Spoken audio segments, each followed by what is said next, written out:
Hello বাঙালি। So দিনকাল কেমন চলছে সবার? নতুন ভিডিও নিয়ে এসেছি আবার।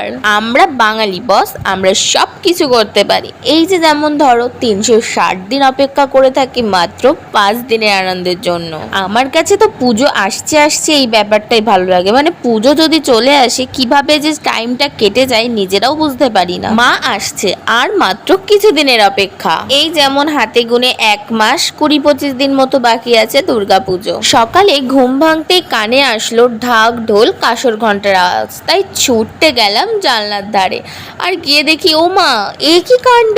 আমাদের মাঠে খুঁটি পুজো হচ্ছে যে।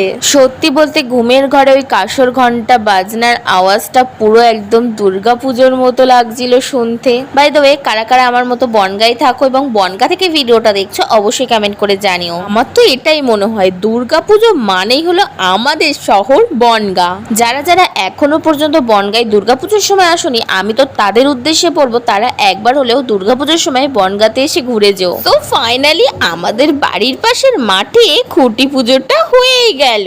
আমাদের মাঠে এই বছরে বিশেষ থিম এবং বিশেষ আকর্ষণ চলচ্চিত্রে সত্যজিৎ রায়। জানো তো এই বছর বনগাঁর প্রতিটি ক্লাবে থাকছে বিশেষ বিশেষ আকর্ষণ।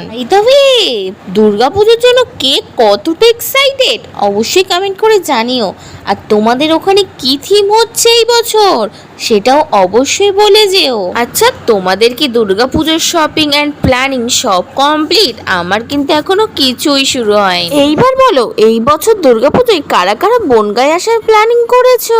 খুঁটি পুজোর সময় কিন্তু আমি মাঠে যাইনি, দোতলা থেকেই ভিডিওটা করেছিলাম আর তাই তোমাদের সাথে শেয়ার করলাম। প্রতি বছরই কিন্তু দুর্গাপুজোর 5টা দিন আমার বেশ ভালো কাটে, যেহেতু বাড়ির একদম পাশেই পুজো হয় আর সবকিছু আমার বাড়ি থেকেই দেখা যায়। তাহলে আজ ভিডিওটা এই পর্যন্ত, তোমাদের সাথে দেখা হচ্ছে অন্য কোনো ভিডিওতে। টাটা।